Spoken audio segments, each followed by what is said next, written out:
Boa tarde, amigos do canal que nos acompanham todos os dias. Estamos aqui tendo o prazer de receber o vereador pelo Rio de Janeiro, Leonel Brizola Neto, que gentilmente atendeu o nosso convite, e estaremos na companhia do professor da Facamp de Relações Internacionais, James Onick, que nos acompanha gentilmente mais uma vez. Quero agradecer ao vereador pela disponibilidade, pela maneira de público exteriorizar meu agradecimento pela maneira gentil com que ele nos atendeu, e dizer para as pessoas que nos acompanham, para que compartilhem, para que possam levar essa mensagem adiante. É um momento importante de debate na sociedade brasileira, onde nós nos deparamos com uma crise sanitária e com uma crise política em paralelo. E a importância da figura do vereador Leonel Brizola Neto nesse momento, com toda a representação que o nome traz, na medida em que o seu avô foi certamente um dos maiores expoentes da defesa da soberania nacional, do nacionalismo, da defesa do trabalhador brasileiro e dos próprios nacionais.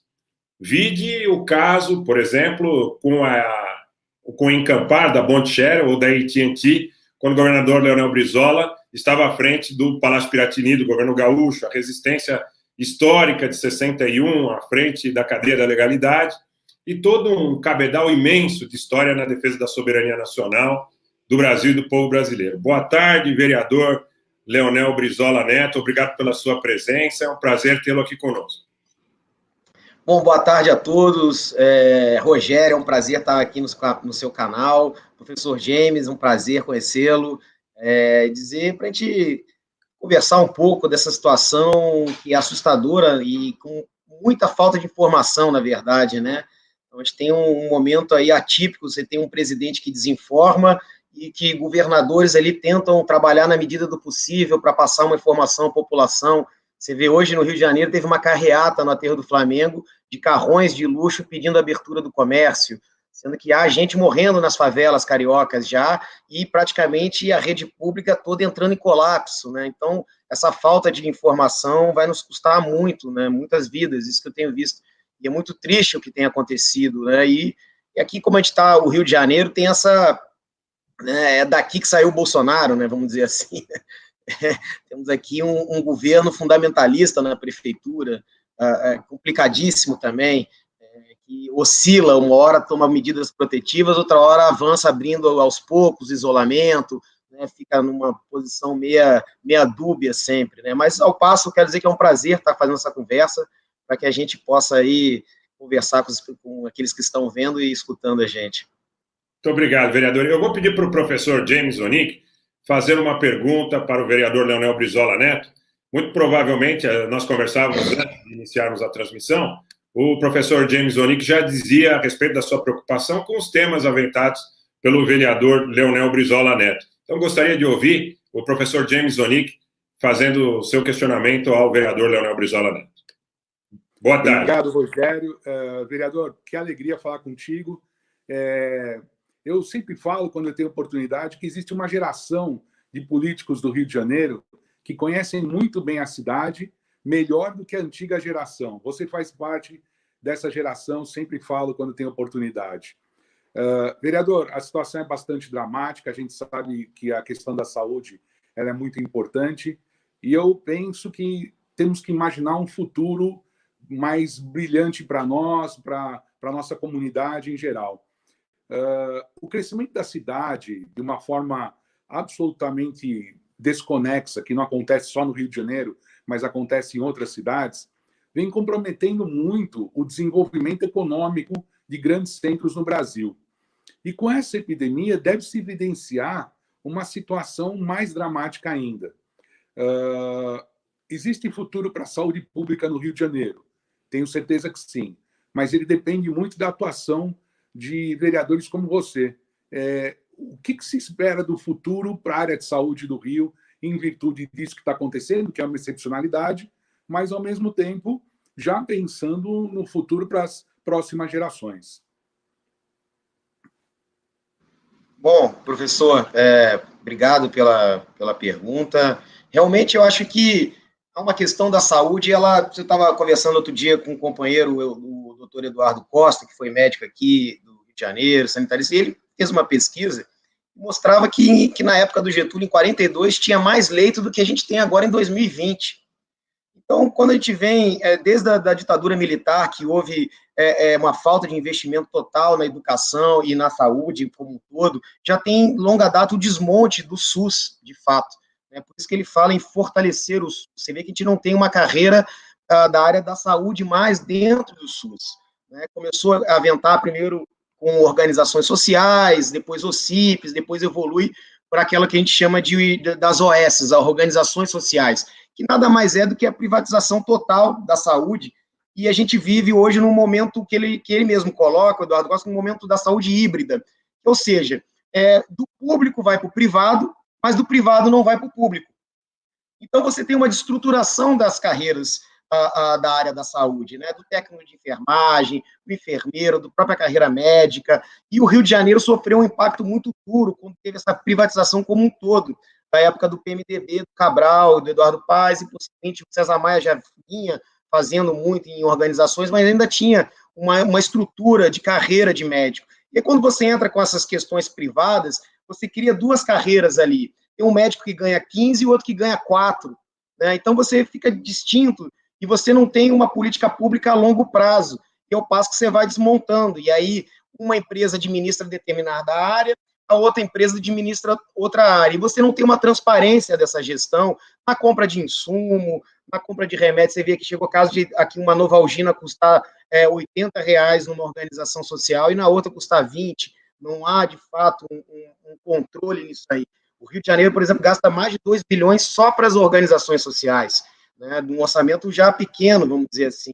Então, eu passo que com essa destruturação, de fato, houve um ato muito prejudicial à saúde, embora se avançou em clínicas da família, na atenção básica, mas justamente por ela não ter essa carreira ligada ao município, ao Estado, trocou de prefeito, praticamente destruiu tudo. O Crivella, quando entra, ele desfaz essa rede básica de atenção. Seria essencial agora, professor? Estaria fazendo aquele trabalho de formiguinha nas favelas, indo em casa, medindo a temperatura, identificando de rua por rua, olha, a tia Maria está lá na rua casa tal, ela está com sintoma, tem tantas pessoas no quarto dela, vamos monitorar, tem a clínica da família ali embaixo, tem a UPA que pode atender numa coisa mais grave, dali se tiver que ir para uma UTI. Então, você teria todo um histórico de saúde para que a gente pudesse ter um dado, aqueles dados que a gente possa fazer políticas públicas, de históricos. Imagina a gente poder ter, quanto tempo a gente perdeu sem ter um histórico dessas famílias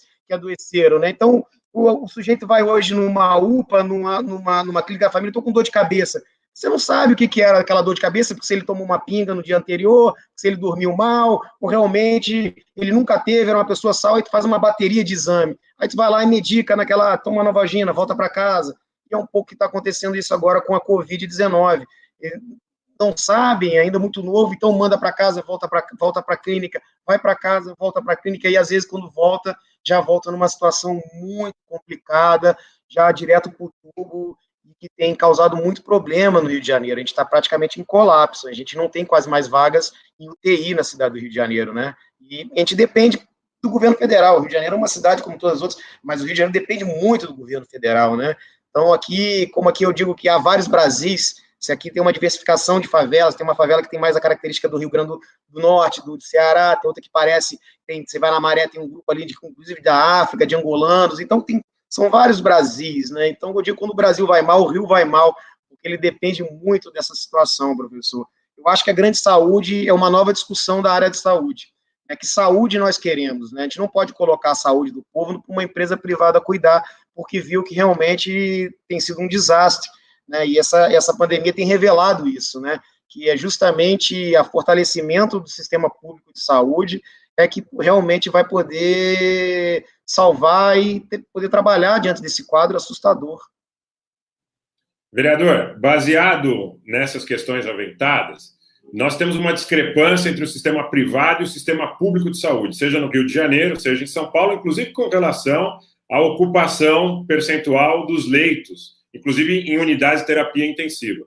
Baseado na linha da defesa da supremacia nacional e, consequentemente, umbilical intrinsecamente ligada, soberania popular, nesse momento, nesse conceito, a gente sabe que o Ministério da Saúde, ocupado pelo Mandetta, tinha uma mensagem que era contraditória em relação à orientação do presidente da República que consegue ser o único chefe de Estado no mundo nesse momento que nega a gravidade da pandemia e a necessidade do isolamento. Mas baseado na premissa de que nós muito provavelmente tenhamos a necessidade de ocupar um percentual além da capacidade do que o setor público de saúde tem a capacidade hoje operacional de fazer, inclusive em função desse tipo de situação, de ruptura do isolamento, de carreata, de gente postulando, né? A gente brinca aqui em São Paulo, né? Tragicômico, mas que são as micaretas fúnebres, que se fazem, como se fez aqui na Avenida Paulista, por exemplo.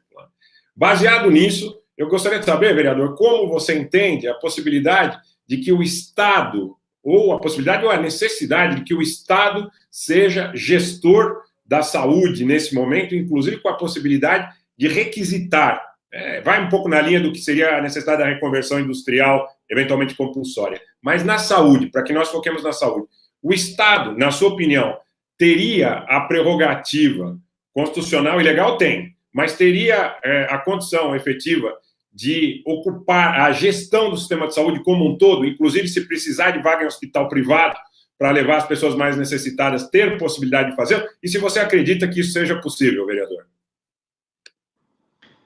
Olha, Rogério, exatamente. Eu acredito sim que seja possível, o mundo todo está mostrando isso. A Espanha trabalhou nesse sentido. Eu acho que nesse momento não existe, não pode haver mais distinção do público e do privado nesse momento de pandemia, até porque a supremacia do público sobre o privado. A gente está falando sobre vidas, né? O artigo 1º da Constituição diz que é a vida. Sem ela não há mais direito algum, não existe mais nada, se não tiver a questão da vida em primeiro lugar. Então, eu acho que é uma discussão muito dura também para poder conscientizar, tem muita luta sobre isso também.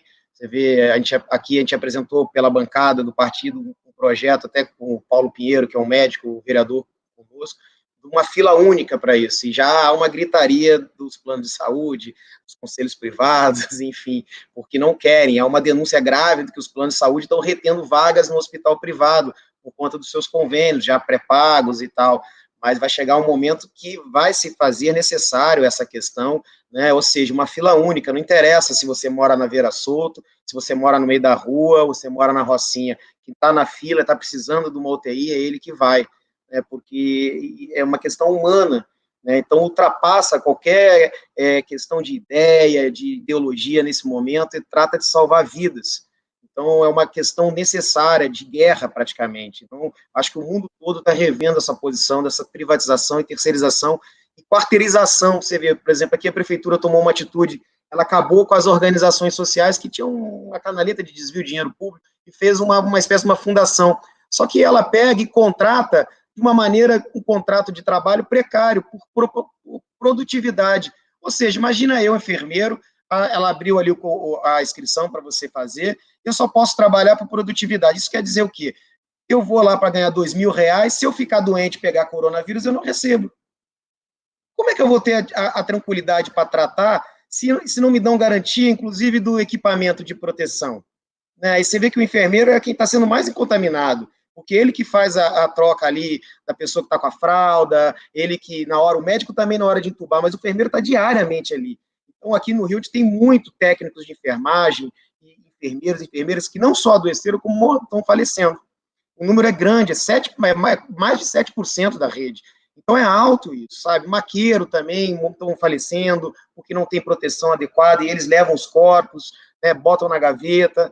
Então, o que eu vejo é que se não for uma gestão integrada, de fato, né, desde a sua ponta até o final, isso não quer dizer que não possa ter o privado. Pode ter o privado. Agora, eu acho que nesse momento não dá para ter essa confusão híbrida, né? O público vai para o privado e do privado fica só ali tranquilo, sem fazer nada em contrapartida. Então, acho que possa existir os dois possam coexistir juntamente, mas sabendo que o público tem essa finalidade, né? O público é para o público, o privado é para o privado. Se você quiser pagar e utilizar, mas se precisar, a gente vai ter que utilizar também, porque é a supremacia do público sobre o privado, né? Porque estão tratando de vida. E tem clima político para isso, vereador, hoje no país? Você entende que existe clima político? Porque nós temos uma direção, não só no Executivo, como uma maioria no Parlamento, que atende muito mais, no meu modo de entender, os interesses do mercado do que o interesse das pessoas. Então, tem uma precedência do mercado sobre o cidadão, sobre o indivíduo. e uma precedência do individual sobre o coletivo. Tem espaço, vereador, para a gente aplicar essa medida necessária? Olha, Rogério, acho que o professor depois pode contribuir mais, mas sabe, o latino é aquela pessoa, né, caliente, emotiva, mas ele demora para enxergar um pouco a realidade, né, professor? E às vezes precisa chegar ali, correr um sangue na frente dele, e aí ele se mostra solidário, né? Isso é verdade. Talvez essa pandemia revelou um pouco, o brasileiro não tem aquele mito brasileiro cordial, né, enfim, e se criou muita propaganda, Estado mínimo, comunismo, né, tal, bolivarianismo, tal, uma mistura danada, que as pessoas nem sabem direito o que é isso, não sabem o que é socialismo, não sabem o que é trabalhismo, mas entende o que é um 13º, entende o que é férias remunerada, o que é um seguro-desemprego, ela entende a importância de uma carteira assinada, entende, pô, eu tenho o direito de ter o feriado, descansar com a minha família, né, poder ter o almoço de domingo. Isso são coisas que se conversam e conseguem entrar mais na cabeça das pessoas. Então, eu acho que o caminho é mostrar para ela na prática como pode funcionar. Você vê, eles não estão entendendo o que seria essa nova carteira do Bolsonaro, essa verde e amarela. Só vai entender quando começar a bater no bolso. Pô, mas vou ter que trabalhar domingo? Pô, cadê meu 13º? Não tenho mais, eu não assinei. Sabe, esse acordo do patrão com o empregado, sem ter um acordo coletivo e sindicatos, ela só vai, de repente, aprender quando chegar na ponta. O problema é que, às vezes, pode ser tarde demais, mas a história mostra que a gente pode rever, né? Eu acho que, se não tem clima, agora foi criado o clima por essa pandemia. Obrigado, vereador. Repassar essa proposta que o vereador Leonel Brizola Neto fez para o professor James Onick desenvolver um pouco e seguir questionando o vereador Leonel Brizola Neto, lembrando que essa precedência, quando a gente fala em soberania nacional, hoje a gente está entendendo o porquê da necessidade do Brasil ser soberano, porque a questão da administração, da precedência do público sobre o privado, ela está intrinsecamente ligada com a capacidade do país de gestar os seus processos. A PEC 95, por exemplo, é sintomática. Nós demos prioridade para pagar os estrangeiros, a banca, a finança transnacional, em prejuízo da saúde, do transporte, da educação, e tudo isso, nesse momento, vai ficando, eu espero que fique muito nítido e espero que a gente possa contribuir para esse debate. Professor, gostaria de continuar ouvindo a sua manifestação e o seu novo questionamento ao vereador. Rogério, realmente o que o vereador falou é muito importante. E nós temos como perspectiva, pela pirâmide etária brasileira, nos próximos 20, 30 anos, um envelhecimento ainda maior da população. Ou seja, o Estado vai ter que estar presente. E o Estado estando presente para garantir isso, mostra que há uma necessidade de preparo anterior. Realmente, o lugar da saúde é a cidade. O lugar da saúde é a cidade. Isso deve acontecer no Rio de Janeiro também, e aí, me estendendo um pouquinho mais, se permite, se fizerem flexibilização de confinamento, tem que saber muito bem o que estão fazendo por causa da hierarquia urbana. As pessoas vão das cidades pequenas para as cidades grandes justamente procurar saúde. Então, nesse sentido, eu acho que estamos num caminho realmente que não tem volta. A saúde pública precisa vencer nesse atual momento. E eu faço, então, um lançamento de 30 metros aqui para o vereador matar no peito e tentar ajudar a gente a entender. Vereador, a gente sabe que o Rio de Janeiro é uma trincheira importante da democracia brasileira, pela história, pelos momentos que passou e por tudo que a gente sabe da história dessa maravilhosa cidade que nós, paulistas, que sempre amamos o Rio de Janeiro, né? E eu vejo uma coisa impressionante. Em determinados momentos da história do Rio, essas rupturas são muito fortes, né? A entrada desses fundamentalistas, como você bem lembrou, ela marcou muito a gente aqui em São Paulo, mesmo sabendo da luta de vocês e solidários, tal.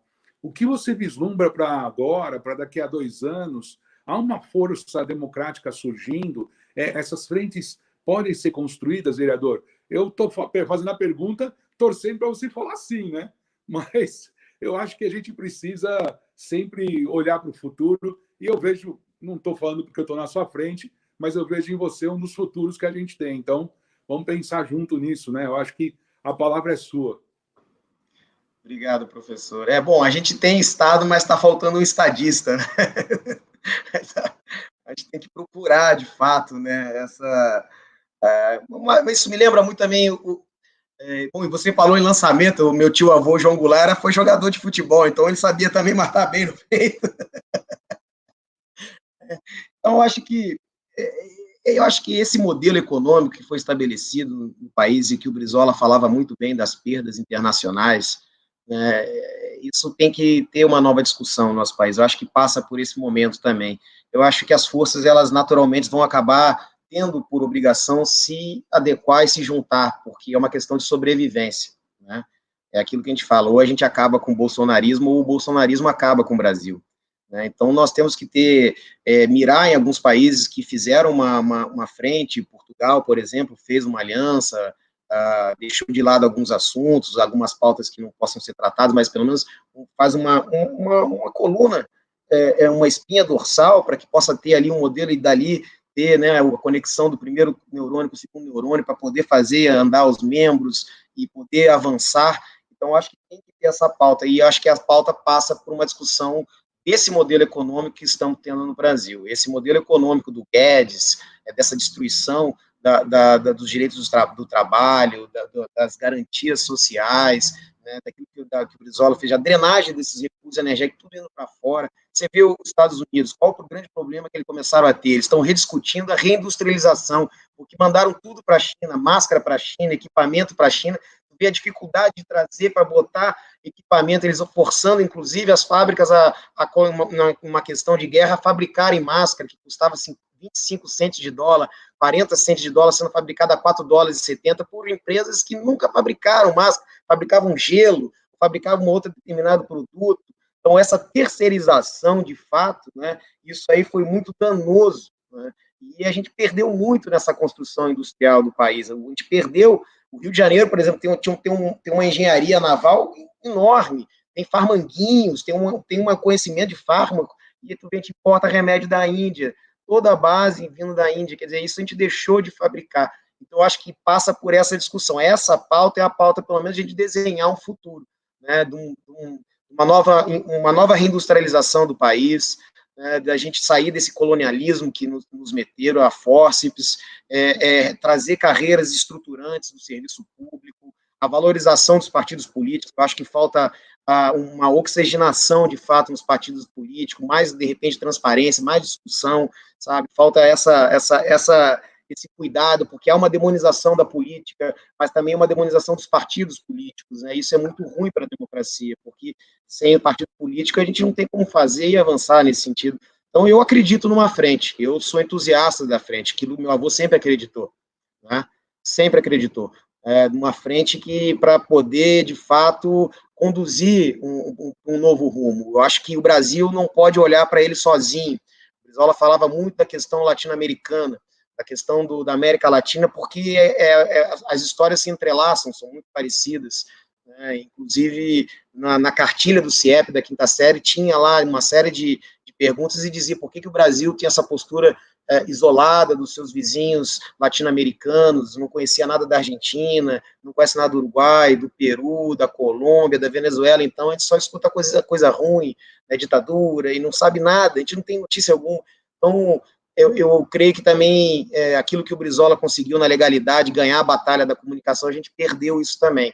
Então, ela passa por essas estruturas, esses canais que a gente está fazendo agora de comunicação, de tentar avançar. Eu acho que a esquerda ela tem que se reinventar nesse sentido da comunicação e deixar algumas arestas de lado, não cabe mais, de repente, ficar olhando no retrovisor. Claro que a gente faz autocrítica, há erros, há equívocos, mas vamos ajeitar as arestas e traçar um plano para daqui a 10, 15 anos, porque passa muito rápido 10, 15 anos, é rápido, parece que está mais à frente, mas não, no tempo político isso é muito acelerado. Então a gente tem que traçar, mas a gente tem que ir direto na espinha dorsal, que é esse modelo econômico que drena nossas riquezas. Eu estava vendo outro dia ali, a parte de vocês, Ribeirão Preto. Ribeirão Preto ganha mais imposto com publicidade de outdoor do que de imposto de terra. Você vê. Então há uma nova discussão da perda da Lei Candir. Só o que a gente pede com a Lei Candir daria para resolver todo o nosso problema de saneamento no Rio de Janeiro, de transporte público, de saúde pública. Então, são essas discussões que tem que ser colocadas na pauta e a gente coloca uma frente ampla. Eu acho que tem gente se se destacando no cenário, tem o Ciro, tem o Flávio Dino, sabe? Então, tem gente que pode somar muito, o próprio Lula ainda tem muita força, move pessoas, sabe? Move a população. Eu acho que tem muita gente que pode contribuir nesse sentido. Agora tem que parar, né, baixar as vaidades e parar as arestas e falar, ó, o projeto é esse, para que a gente possa sair daí, senão é aquilo. Ou a gente acaba com esse bolsonarismo, ou esse bolsonarismo acaba com o país de fato, né? Vereador, exatamente nessa linha, eu tenho defendido aqui há muito tempo a necessidade do protagonismo, do fio condutor da narrativa e da construção da aliança ter fundamento no nacional e no popular. E o déficit que a gente tem, basicamente, é um déficit de construção de educação cívica e política. Porque quando você faz um programa social e você dá um microcrédito, você faz um projeto como Minha Casa Minha Vida, leva cisterna, luz elétrica para o interior do Brasil, para o Brasil profundo, Vale do Mucuri, Vale do Jequitinhonha, Vale do Juruá no Acre. Quando você vai ao Brasil profundo, Presidente Figueiredo no Amazonas, você leva o programa social, mas tem que levar consciência do porquê aquele cidadão está recebendo aquele quinhão, aquele naco de dignidade que sempre faltou. E nesse sentido, uma situação que você aventa e que realmente é uma ideia que me sensibiliza sobremaneira, é a ideia dos CIEPs. Os CIEPs foram abandonados no Rio de Janeiro. Como você faz construção cívica e política? Através de uma aliança da formação da escola e dos estímulos familiares, que a gente sabe que por 350 anos de escravidão, eles acabaram, de alguma forma, sendo negados a um grande contingente da população. Hoje, se você pegar um trem da Supervia aí na Baixada Fluminense, muitas pessoas, se você abordar o tema da soberania, vão te olhar como se você estivesse tratando um tema de menor monta e que não fosse importante. A questão da reconstrução dos CIEPs, por exemplo, a margem, a espaço, qual o projeto, esse deve ser o projeto mais importante, no seu entender, em relação à construção desse arco de aliança, a educação, no seu entender, e a base dos CIEPs, da ideia do professor Darcy Ribeiro, da ideia do Leonel Brizola, devem ser os fios condutores para que nós possamos estabelecer essa aliança? Rogério, você tem total razão. O Brizola dizia que sem educação não há nada, não é? Sem educação não há nada, principalmente a escola pública, a escola do povo, a escola democrática, a escola laica.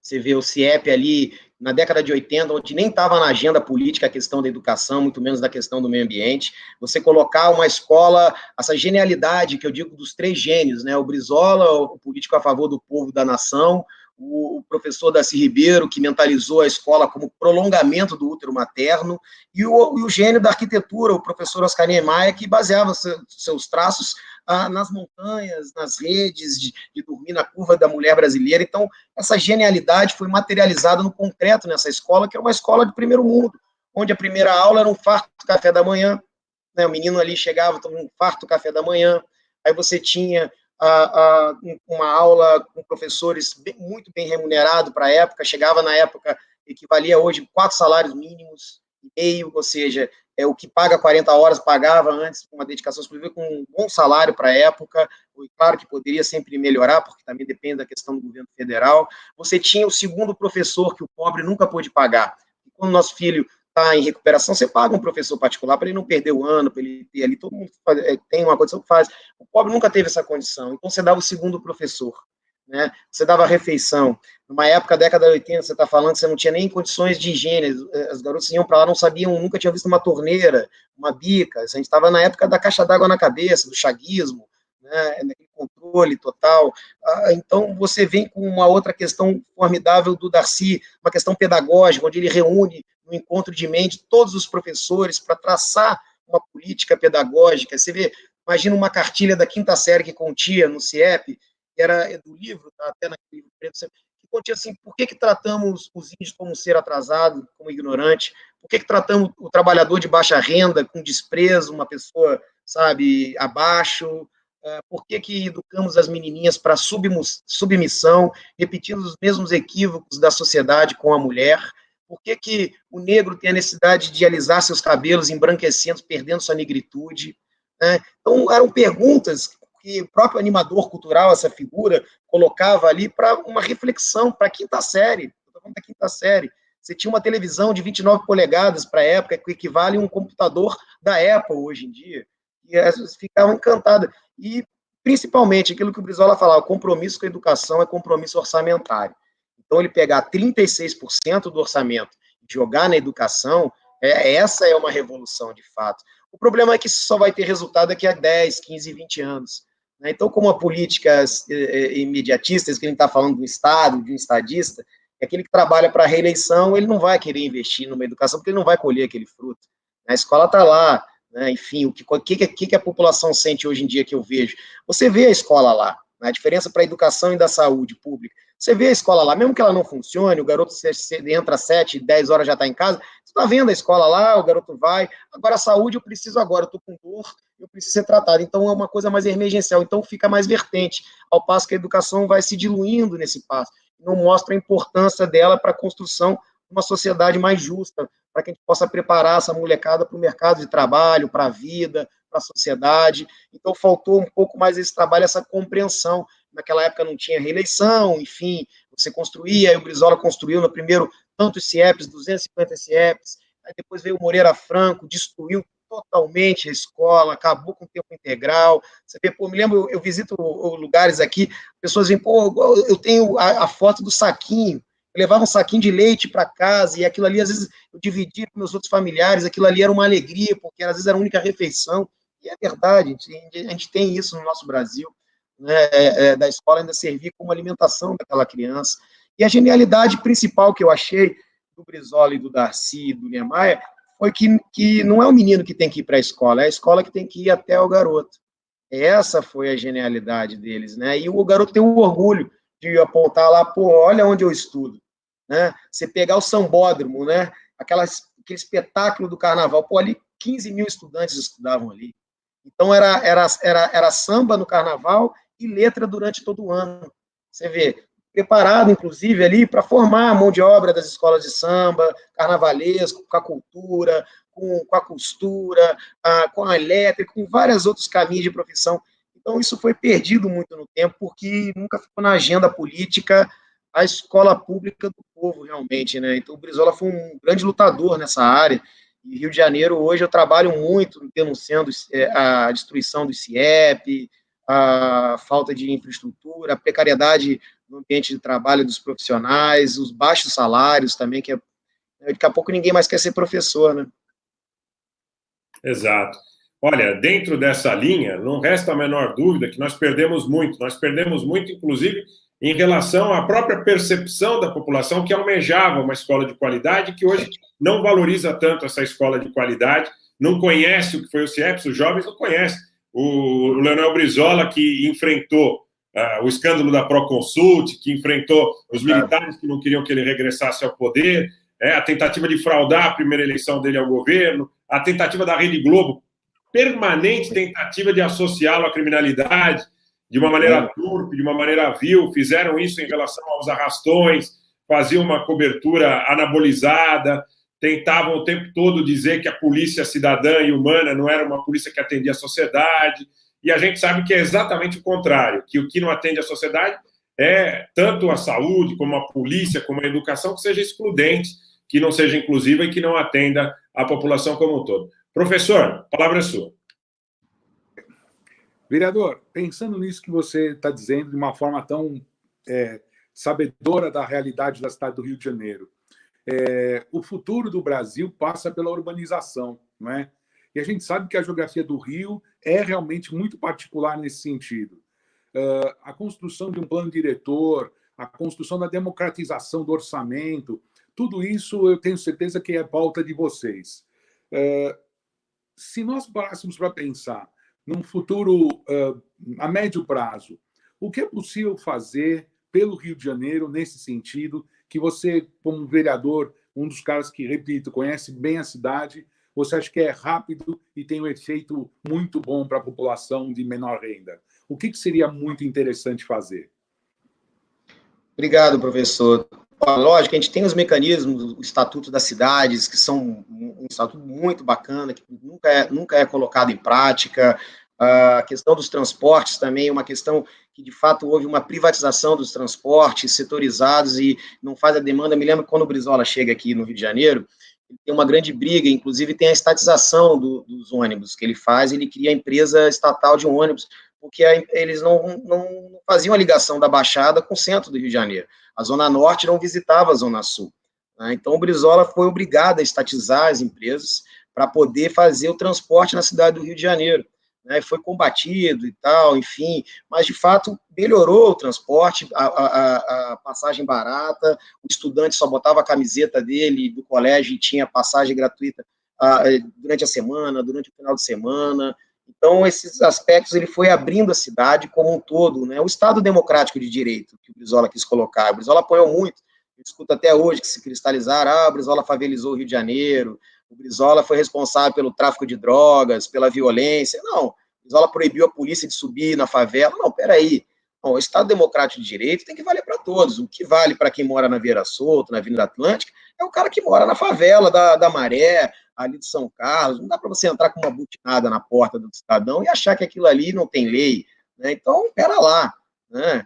Que há uma questão ali pontual, você vai lá e combata a questão pontual. Então, o Brizola foi muito repreendido nesse sentido e ele imaginou uma cidade integrada. O Rio de Janeiro sofreu um processo muito grande pelo Pereira Passos, que realmente cortou a cidade, entre Zona Norte e Zona Sul, área rica. Você vê, o Rio de Janeiro sofre muito, você tem uma área muito pequena da cidade, que é a Zona Sul, extremamente abastecida, né?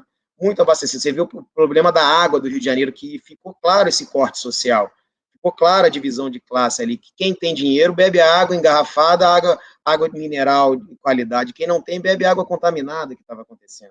Você não tinha como fugir disso. Você vê, o Brizola saneou praticamente todas as favelas. Isso também não dá voto, porque fica debaixo da terra. Ele botava a caixa d'água de helicóptero no topo do morro. Ele vinha com o helicóptero do Estado, que foi utilizado aqui para fazer viagem de cachorro, viagem enfim, para cunho pessoal. Ele pegava o helicóptero do Estado para botar a caixa d'água, para inaugurar a escola no interior, sabe? Usar o bem do Estado para o povo. E isso que falta. A verdade, o Brizola dizia uma coisa que eu achava genial, que ele fala, se o prefeito, o governador acha que vai ganhar, vai abrir o cofre da prefeitura, o governo do Estado vai pegar o dinheirinho lá e vai aplicar, está errado, porque está tudo aqui. Então, como ele dizia que vinha de longe, e realmente ele tinha uma experiência muito grande nessa área, desde o Rio Grande do Sul, como prefeito, como secretário de obras, como governador, né? Então, e o Brizola era um cara muito marqueteiro também, assim, de ideias geniais, de conseguir colocar à frente. Então, acho que falta uma discussão. Primeiro, passa pela questão tributária. Se tu não refazer essa questão tributária para a gente poder fazer justiça social e desenvolver, de fato, política para todos, né, fazer a questão dos transportes, como é que está essa uberização no nosso país? Né, primeiro passo que, legal, o cara vem na tua porta, leva, mas espera aí, está competindo com transporte de massa, está competindo com trem, está competindo com ônibus, né, um trabalho precário que vai levar o cara a adoecer, trabalhar 14, 15 horas, né, e o dinheiro vai todo para fora. Você vê, a gente fez um cálculo aqui no Rio de Janeiro, só uma única aplicativo desses multinacionais leva para fora do Rio de Janeiro, por ano, 1 bilhão e 300 milhões, sem pagar nada. Sendo que acontece, ela entope a rua de carro, precariza as pessoas que ficam doentes, vão para o sistema público de saúde, entope o sistema público de saúde, gera acidente na cidade, poluição, compete com os grandes modais de transporte, ou seja, na contramão da lei de mobilidade urbana, que prioriza o pedestre, o ciclista, transporte de massa, e o carro utilitário é o último do triângulo, lá na base, quer dizer, é o último que você tem que se preocupar, e a cidade toda recebendo essa carga, mais de 400 mil motoristas, por essa destruição dos empregos, aí o cara vai fazendo bico, porque não é uma profissão, além de fagocitar os táxis, né, realmente destrói a questão dos táxis. Então, passa por uma grande discussão de que cidade nós queremos. O Rio de Janeiro vem sofrendo na prefeitura uma política neoliberal muito agressiva, de cidade litorânea. Essa que foi a grande questão, desde o Pereira Passos, ela foi continuamente colocada para uma cidade litorânea, né? Ou seja, não procurando ocupar os espaços adequadamente. Fizeram o Porto Maravilha. Por que não criaram no Porto Maravilha, no centro da cidade, unidades habitacionais familiares, 3 quartos, né, com garagem, dependência, ou seja, para as pessoas morarem perto do trabalho? Tenho certeza que, inclusive, a classe média ia morar, ia comprar lá, com uma beleza de uma vista para a Bahia, você ter ali amplo, tem escolas públicas boas ali no centro, sabe? Tem todo um comércio, o centro no final de semana e à noite fica um deserto. Então, não, fizeram para especulação imobiliária. e não deu certo, está vazio. Na época que tinha até 2 torres Trump Tower, do Trump. O Trump foi lá, construiu, comprou o terreno, depois voltou atrás, na Francisco Picalho. Quer dizer, então, é essa falta de planejamento adequado, utilizar os espaços urbanos né, pensando no coletivo, pensando mais à frente, é que falta. Tem solução, tem muitas ideias. As universidades aqui têm olha, uma gama de ideias e de profissionais, trabalhadores que pensam e imaginam a cidade como um todo. Agora, a gente tem que sair desse modelo de cidade litorânea, de cidade partida, de cidade com muro. Por isso que o Brizola tentou romper essa política do Pereira Passos, do chaguismo e do lacerdismo na cidade do Rio de Janeiro, e combateu muito bem, conseguiu, vitorioso, mas aí tem esse outro processo nacional que veio, né, de fato, com muita força. Rogério, você colocou muito bem aí a questão da Proconsult, ali já ficou, evidenciava o que a gente vive hoje de fake news. O Brizola sofria todo dia aqui. Eu me lembro o Merval Pereira no Globo, estampou na capa do Globo o Brizola com um mulato da Associação de Moradores dizendo que era o traficante de São Carlos ou da Maré, não me lembro da qual era a favela, e na verdade era um líder comunitário. Ali já era uma fake news. A fake news do Sambódromo, que dizia que ia cair, que ia desabar. Pô, o Susequim, o engenheiro, teve que fazer uma demonstração de pesos e contrapesos nas arquibancadas, mostrando que não ia desabar, sabe? Então, você vê como isso vem de longe mesmo. Então, há projetos maravilhosos, estão muito nas universidades, a UFRJ, a UERJ, a UF, elas têm projetos assim, magníficos, de cidade interligadas. Você vê, eu vou dar um exemplo da Barra da Tijuca, no Rio de Janeiro. A Barra da Tijuca se formou por condomínios fechados, por ilhas, né? Todas elas. E a grande questão, que é uma coisa mais louca de todas, nenhuma tem ligação com nenhuma outra. Não tem ligação com o shopping, não tem ligação com o centro de cultura, com o teatro, com as arenas de esportiva, não tem. Como é que você pensa em ilhas que não se conectam entre si? Né? Então, ou seja, tudo por uma questão do mercado, do negócio. Não há um pensamento de política a longo prazo urbana.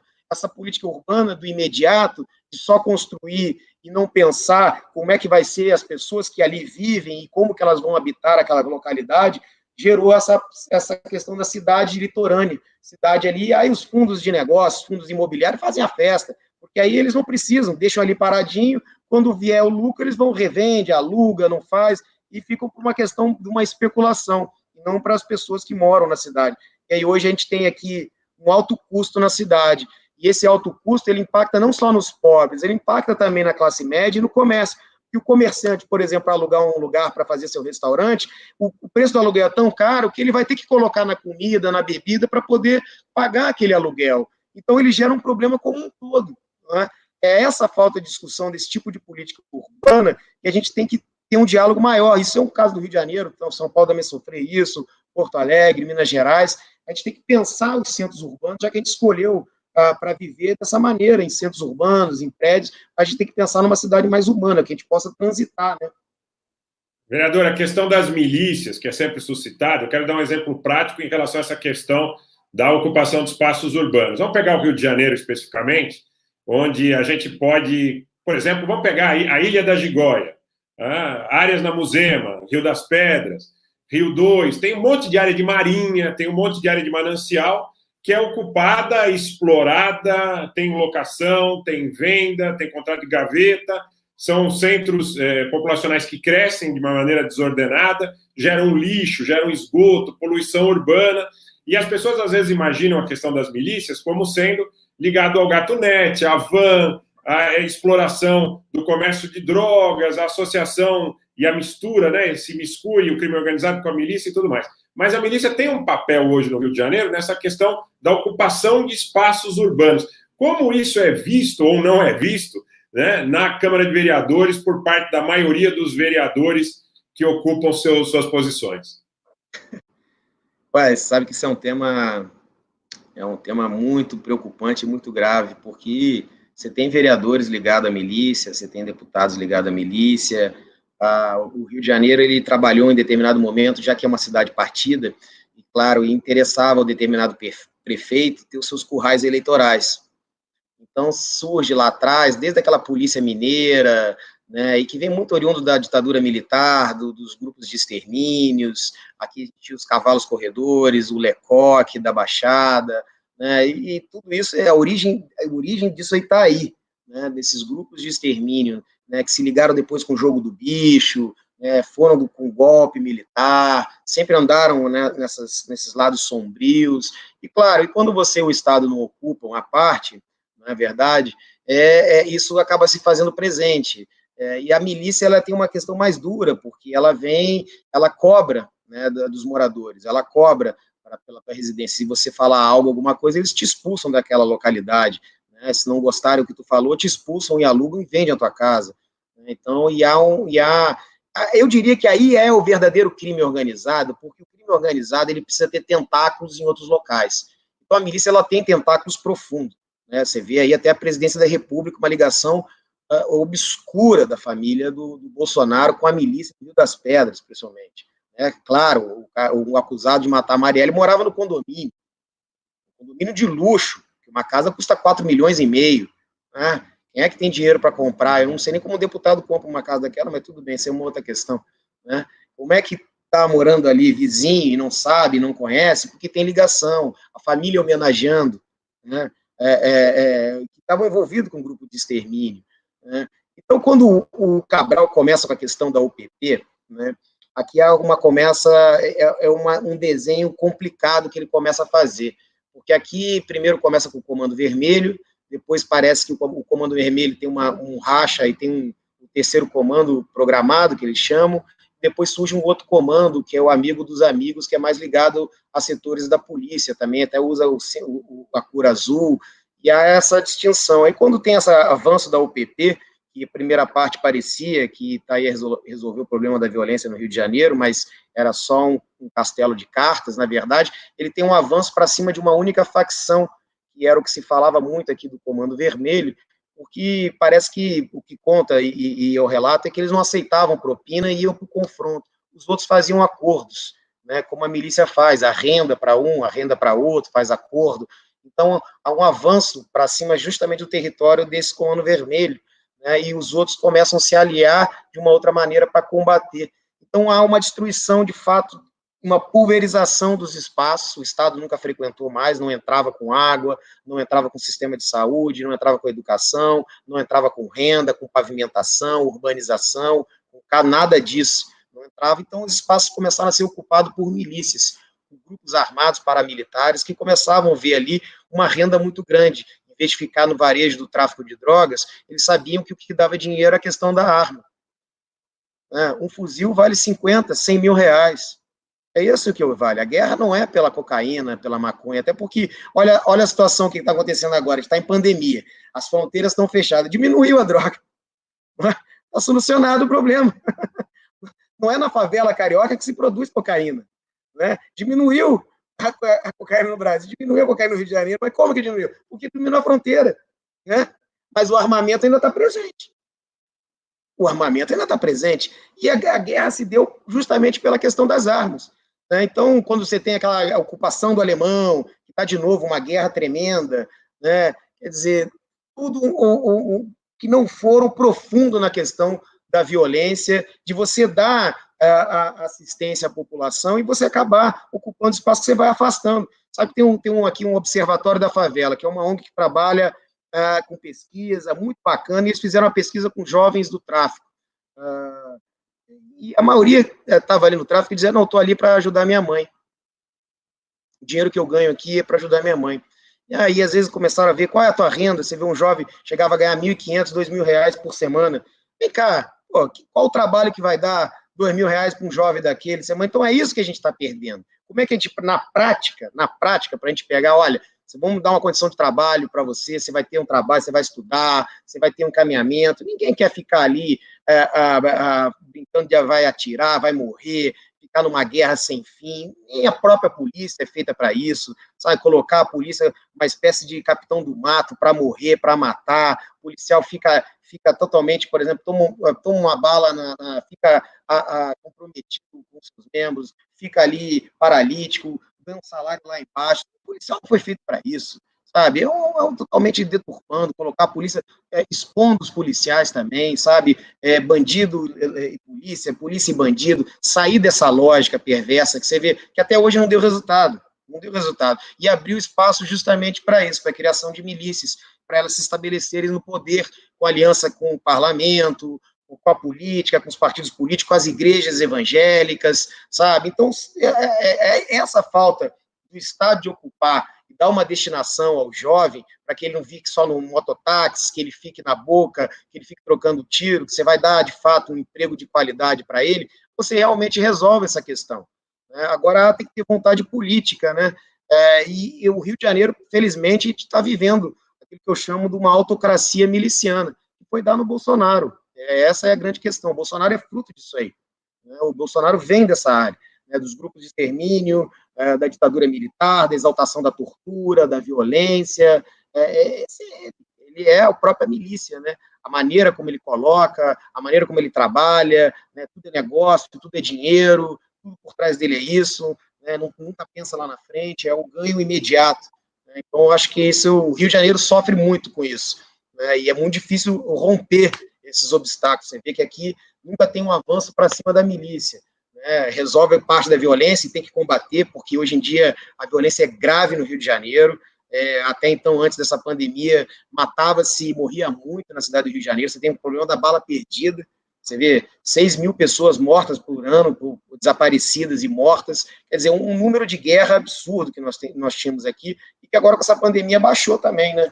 Então, é uma discussão muito dura, porque falta aprofundar mais nessa discussão da violência do Rio de Janeiro, a origem, de fato, a pobreza, a miséria, a falta de oportunidade, a destruturação da própria polícia, desvinculando a polícia do seu trabalho de prevenção, de trabalhar na segurança da cidade, de colocar uma boa imagem da polícia, né? Então, colocar a polícia como guerra, como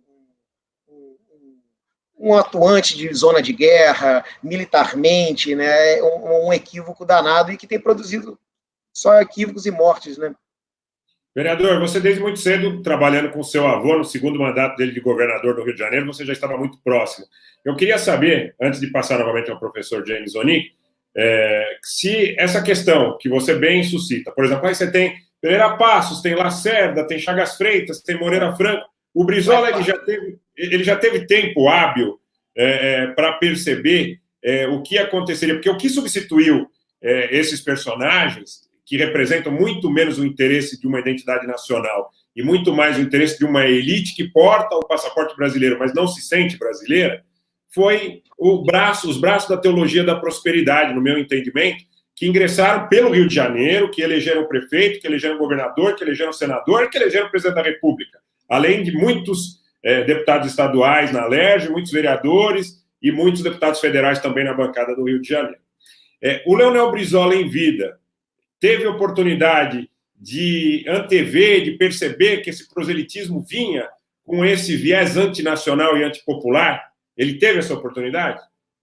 Vou contar uma história do Brizola com o Edir Macedo. Você sabe que o Edir Macedo começa aqui no Rio de Janeiro, ele é nomeado pelo Lacerda na loteria aqui do Rio de Janeiro. A mãe do Lacerda era a mãe do Edir Macedo era muito próxima do Lacerda. Então, nomeia ele no cargo aqui da Loterj do Rio de Janeiro, que é a loteria estadual aqui. Ali ele começa, talvez ali ele começa a sua perspicácia na questão argentária dele, talvez ali ele consiga já, né? E ali ele começa a história dele, depois ele vai para tenta fazer um lugar, acho que no Meia, que era uma funerária bem pequenininha, e aí depois ele vai para uma rádio, a catedral, se eu não me engano, e começa a fazer desafios com outras religiões, e aí tem uma espécie que ele começa a fazer, e aí já mais um pouco à frente, ele começa a fazer uma união dos evangélicos para tentar encher o Maracanãzinho na época, né? E ele é proveitoso, e ele faz uma luta ali, consegue encher o Maracanãzinho, numa época que só quem enchia o Maracanãzinho era a seleção de vôlei do Bernard, no Jornal nas Estrelas, lembra aquela seleção de ouro? Então, e ele consegue fazer aquele desafio, começa a juntar, claro que ele teve muita ajuda de fora do país, isso é um relato que a gente tem, né? Tem certeza que a Record não foi comprada com dinheiro dos fiéis, isso é claro, e ele tem muita ajuda de fora, aliás, ele vai para fora, porque o R.R. Soares e mais um outro que eu não me recordo agora, então ele tem esse desafio, e aí ele passa a ter um outro desafio, que era lotar o Maracanã. E ele começa a fazer... e o Bispo Rodrigues veio mais à frente, eu não me lembro que era uma outra, era o R.R. Soares, e eu não me lembro se era outro que era uma, agora não me ocorre. E aí ele faz o desafio de tentar alugar o Maracanã para fazer um grande evento. E o Brizola era o governador, e o Brizola dá uma declaração: o estádio de futebol não é palco para religião. E aí ele fala, não tem problema não, porque o próximo governador que entrar é nosso amigo e ele vai liberar. E aí o próximo que entrou era o Moreira Franco e liberou. Aí tem aquelas imagens, ele saindo com aquela saco de dinheiro do Maracanã, de helicóptero, é ali que se estabelece. Tá entendendo? Ali começa a história. Então o Brizola já tinha identificado, sabia que eles queriam só rádio e televisão, denunciou o Eduardo Cunha. O Eduardo Cunha aqui tinha uma parceria com a Rede Globo para botar os telefones celulares no interior, pela Telerge que ele tinha. Né? Então, o Brizola já denunciava o Eduardo Cunha como uma pessoa interesseira, que já tinha essa questão do fundamentalismo religioso, se aproveitando, né? O Brizola dizia que queriam converter a fé cristã do povo em fanatismo, né? Justamente para lucrar com rádio e televisão, essa que é a grande questão. E eu acho que a grande saída para essa aí, eu acho que é resgatar aqui no Rio de Janeiro o São Sebastião, né? A igreja, essa parte da Igreja Católica, que não tem aversão à ciência, que entende nossa ancestralidade, entende a nossa cultura, essa nossa mistura do europeu com a África, com o índio, entende essa mistura que a África trouxe o quiabo, Portugal trouxe a galinha, Minas Gerais fez a galinha com o quiabo, fez essa maravilha da comida, essa mistura, você vê aqui, a gente tem mistura de santos, Cosme e Damião é da religião católica, mas também é da Umbanda do Candomblé, São Jorge, é essa nossa cultura, é essa nossa ancestralidade. Então, eu acho que essa talvez a ligação, porque o outro não tem ligação alguma com a nossa cultura, não tem ligação nenhuma com a nossa ancestralidade. Você basta ver os programas da TV Record, não tem nada que tenha um traço cultural com a gente, né? Então, acho que talvez seja o caminho para a gente colocar, porque aqui no Rio de Janeiro, em cada favela tem uma porta da Igreja Universal, e ela que está dando ali a comida, está dando a cesta básica, é ela que dá ali uma renda para a pessoa, ela passa a ser alguém respeitada, eu sou da igreja tal, o pastor é ali, arruma casamento, arruma fiador, né? Então, se você tem um produto, compra dos irmãos, ela te coloca bem. Então, ela faz aquilo para o papel que o Estado não fez. E a gente falhou nessa parte. Os partidos falharam de ir à base e fazer esse trabalho. Então, elas ocuparam esses espaços. Então, a partir do momento que o Estado se faz presente nessa parte, isso aí se dilui, né? Brizola veio de longe, então ele já tinha uma percepção a respeito disso, porque é uma percepção que, naturalmente, é um homem que tinha a intuição, a perspicácia, a vivência dele, não falharia. E, remarcando isso que o vereador coloca, a gente sabe que hoje Malafaia, Macedo e outros personagens negociam abertamente benesses com estrangeiros, inclusive de cunho pecuniário, e não escondem mais esse tipo de relacionamento. Não bastasse a troca dos símbolos por símbolos que não faziam parte da religião quando eles começaram, e toda a indumentária, e tudo, mas isso é um capítulo que demandaria uma longa conversa. Eu quero passar para o professor James Onig. Vereador, a cidade do Rio de Janeiro tem uma simbologia muito grande, como cartão postal do Brasil, e ela continua sendo, apesar de todos os problemas que afligem ela e as outras cidades brasileiras. Com a ideia de que o setor turístico vai sofrer muito com a pandemia, o senhor poderia dimensionar para a gente um pouco, vereador, o impacto disso para os próximos meses e para os próximos anos? Porque, assim, fala aqui um paulista que ama o Rio de Janeiro e gostaria muito de passar um fim de semana lá, mas eu estou vendo que vai ficar muito distante ainda. Há uma necessidade de rever esse setor, né? Me doeu muito, vereador, ver o Copacabana Palace fechado, né? O símbolo onde todo mundo para tirar uma foto, Rogério. É incrível, né? A gente poder olhar para o Rio de Janeiro e perceber essa transição. 97 vai ser difícil de ser feita, né? 97 anos pela primeira vez fechando as portas. Incrível, né? Incrível.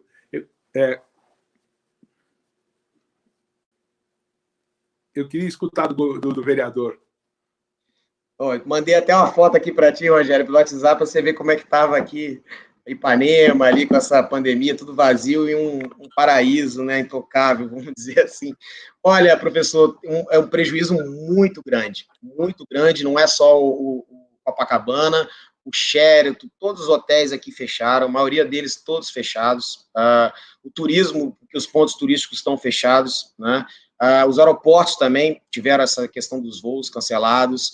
Então, tem um problema grave na cidade da questão do turismo, como recuperar isso depois. Vai ter que ser um trabalho muito duro de se empenhar, de fato, mas como a gente tem essa emergência da questão da saúde, e a gente está tendo praticamente um colapso do sistema de saúde, então todos estão voltados para essa questão, porque a gente já tem fila para entrar na UTI, e a gente nem chegou ainda no ápice, né? A gente não sabe se vai ser para o final de abril, se vai ser no início de maio, a gente já tem muito caso de pessoas passando mal nas ruas, e entupindo, quer dizer, já tinha também uma deficiência de leitos aqui, o próprio Crivella já tinha se desfeito de mais de 600 leitos de UTI, o governo federal também, você vê, nem para os hospitais federais, a gente tem uma maior rede de hospitais federais, está no Rio de Janeiro, o governo federal não manda um cotonete, sabe? Então, tem essa questão que é mais grave e urgente, só que isso vai impactar muito grande também nas contas da prefeitura, porque é ISS. Então, você imagina, no momento que a gente precisa gastar muito, e tem uma baixa arrecadação, que ainda não bateu, a prefeitura tinha uma arrecadação no mês passado de mais ou menos 600, esse mês agora 500, e aí eu tenho certeza que os próximos meses vão cair mais ainda por conta desse ISS, porque até então não estava fechado, ainda tinha uma certa circulação na cidade, tinha a questão do turismo, o carnaval foi muito proveitoso, aqui lotou os hotéis, sabe, pousadas na região dos lagos, estava um comércio, apesar do dólar ter ficado muito caro, então que isso também beneficiou de uma determinada maneira, que o próprio turismo local ocupou, de outros estados vieram muito para cá, muito São Paulo, Porto Alegre, Rio Grande do Sul, Minas Gerais, vieram muito para cá, estavam vindo muitos turistas brasileiros, né, argentinos também, então isso ajudou muito a economia do Rio de Janeiro, a prefeitura teve um aumento de arrecadação de ISS até então, antes da pandemia. Agora que a gente vai começar a sentir nos próximos meses, porque já perdemos 100 milhões de um mês para cá para o outro, um mês onde já entraria um máximo de ISS. Então, a gente vem perdendo receita. Na verdade, tem um cálculo da prefeitura que a gente vai perder 1 bilhão, um pouco mais de 1,5 bilhão, até quase dezembro, mais ou menos, até julho, mais ou menos, ali, que a gente poderia arrecadar, né, disso de ISS e alguns outros impostos, inclusive os concessionários, enfim, que passam do Estado, a gente ia ter uma perda de receita mais ou menos entre 1 bilhão, 1 bilhão e meio, 1 bilhão e 600 milhões, a gente ia ter esse coisa. Tanto que a prefeitura solicitou ao Guedes, a prefeitura aqui da Fazenda, solicitou ao governo federal uma ajuda de 2 bilhões e meio para poder estancar essa perda de ISS, de arrecadação. Infelizmente, o Guedes não ajuda em nada e nem tem diálogo. Isso que o presidente é carioca e o filho do presidente, que é uma coisa, que é uma loucura, é vereador comigo e não trabalha pela cidade. Fica lá numa brinquedoteca lá do papai dele, lá brincando em Brasília, num gabinete de ódio. Né? É um vereador que não fala, não se comunica, não traz um único projeto para a cidade, porque ele poderia estar salvando o Rio de Janeiro agora, nesse momento. Ela fala, pô, vem cá, cadê os 2 bilhões que o Rio de Janeiro está precisando de ISS que perdemos de receita?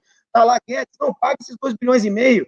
Se não pagar isso aí, não tem como sobreviver. Se não der esse que está sendo votado em Brasília, que o Rodrigo Maia está fazendo, né, e vai votar no Senado, isso vai quebrar os estados. Sem recompensar o ICMS, o ISS, a gente quebra, não tem como.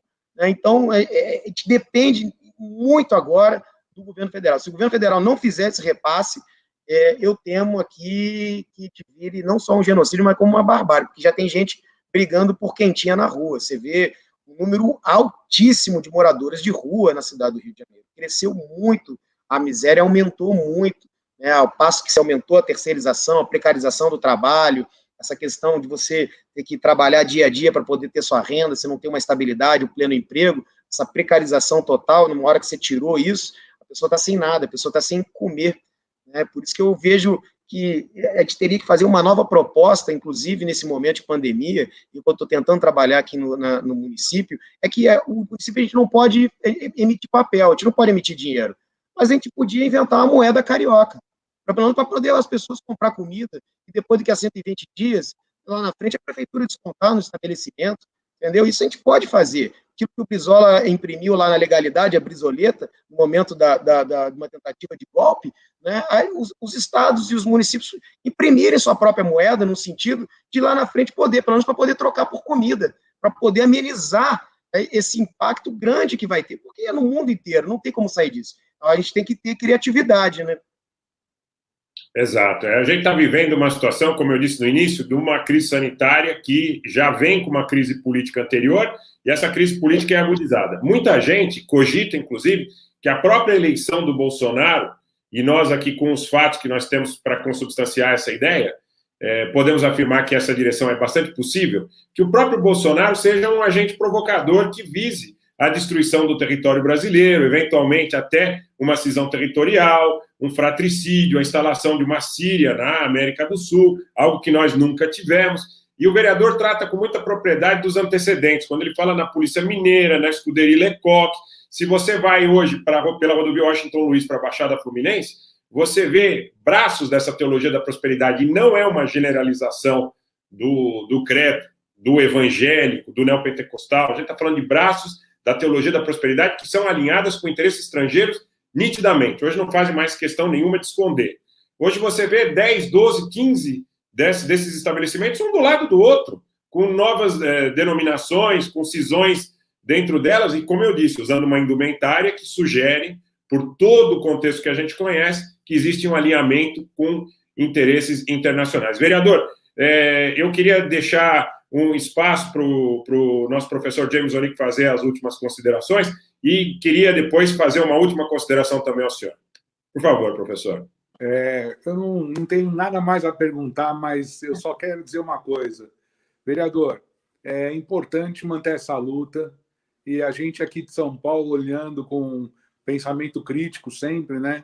Tem muita esperança que o Rio de Janeiro seja a ponta de lança que vai reverter aí esse retrocesso que a gente passou nesses últimos anos. Então, queria te agradecer logo de cara pelo tempo que você dedicou aí, porque realmente foi muito elucidativo e aprendemos bastante contigo, viu? Obrigado, professor. Eu queria dizer o seguinte, para caminhar para o fechamento, eu queria dizer, inclusive não sei se o vereador conhece essa obra, Missão Haiti, a visão dos Force Commanders. Ele é do Celso Castro, vereador, e da Adriana Marques, da Fundação Getúlio Vargas. Ele trata da MINUSTAH, que ficou no Haiti de 2004 a 2017, começou capitaneada pelo general Heleno e terminou capitaneada pelo general Ajax. Quase todos os membros da MINUSTAH, eles são membros, ou foram membros, no caso do Santos Cruz, do núcleo duro do governo do Bolsonaro. Eles mostram total identidade com o Comando Sul dos Estados Unidos, eles mostram total alinhamento com as políticas que nos aproximam dos interesses estadunidenses, e tem um detalhe que é importante, que foi suscitado, que é, por exemplo, a ocupação do Complexo do Alemão e a questão da intervenção militar no Rio de Janeiro. Quando existe aqui uma analogia entre o que aconteceu em Porto Príncipe, principalmente em Esté-Soleil e em Belém, eles dizem que foram lá exitosos e que no Rio de Janeiro não foram exitosos, porque dizem com todas as letras em uníssono que o problema é o excludente de antijuridicidade, o que vai em rota de colisão com o que foi o brizolismo, com o que foi o getulismo, com o que foi a figura do João Goulart, com o que foi a figura daqueles que defenderam a precedência do nacional e do popular antes de outros interesses mesquinhos, tacanhos, vulgares da finança transnacional em associação com elites nacionais, como eu disse, que só portam o nosso passaporte, não se sentem brasileiros. Eles acham o Brasil, ao contrário do Darcy, eles acham o Brasil feio, o Brasil mestiço, algo desprezível, e coisas que a gente sabe que não fazem parte de um ideário nacional e popular. Na linha do que a gente conversou até aqui, eu gostaria de dizer, primeiro, que eu estou muito grato pela tua presença e fico feliz por saber que você consegue fazer uma leitura bastante lúcida desse contexto. Tem cabedal, tem informação e tem uma experiência que o privilegia, inclusive, para voos muito mais altos do que a vereança. Conte conosco para ter esse espaço sempre que você julgar necessário.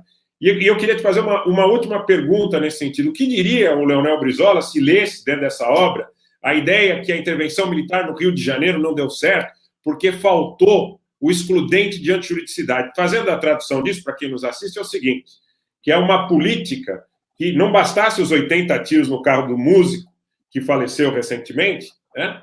E que não foi, que não houve, quer dizer, mesmo não tendo essa demanda de excludente de antijuridicidade deles atendida, não houve punição, né? Não houve punição, mas eles querem mais.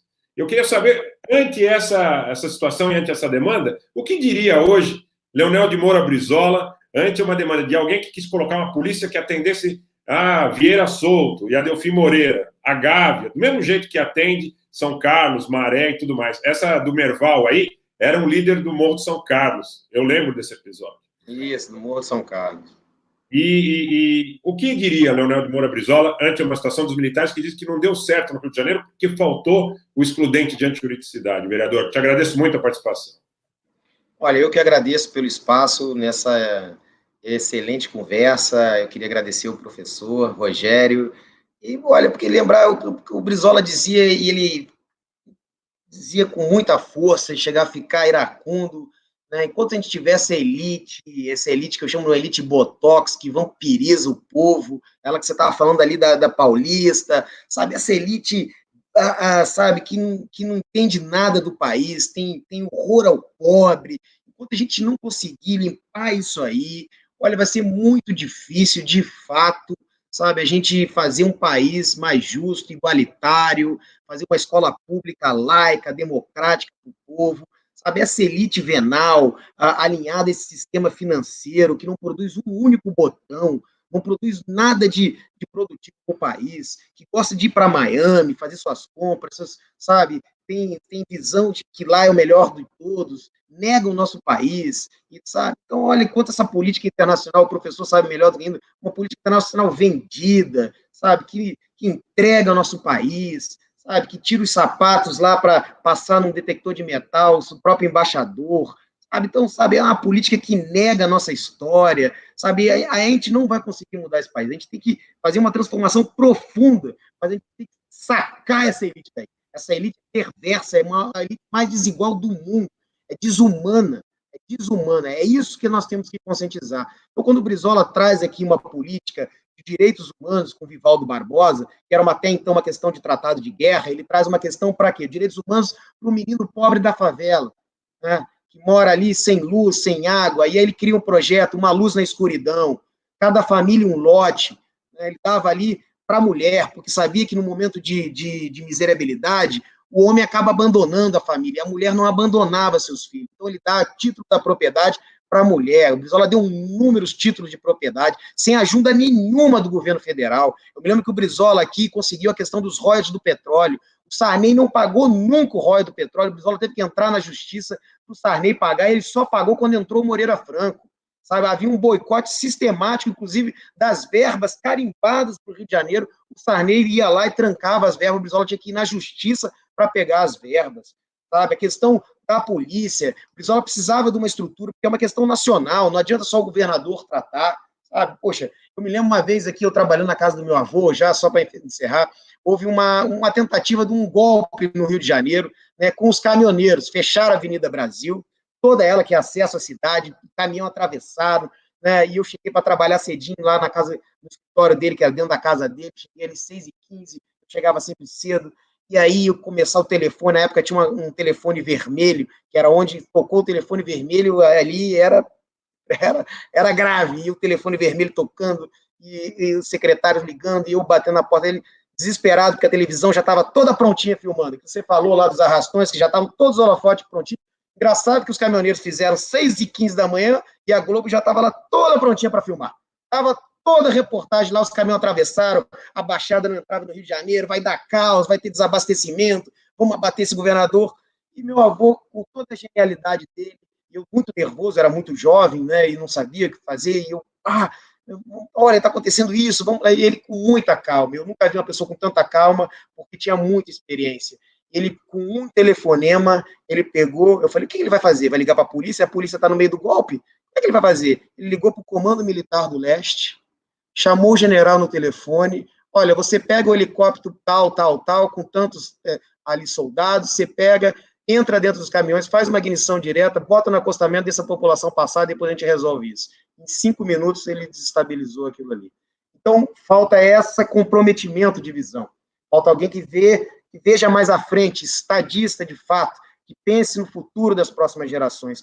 E nós temos esses grandes exemplos e nós temos essa materialidade. A gente precisa compor essas forças, né, para justamente brecar essa elite entreguista, como você mesmo falou do passaporte, mas não sabe qual é o significado nossa cultura, essa beleza de país que nós temos, a beleza de povo que nós temos. Então, Rogério, eu queria te agradecer por esse espaço, para a gente poder contar um pouco dessa parte de história, poder falar desse momento duro que a gente vai viver, e vai vir mais questões à frente. Eu quero te agradecer por essa oportunidade, professor.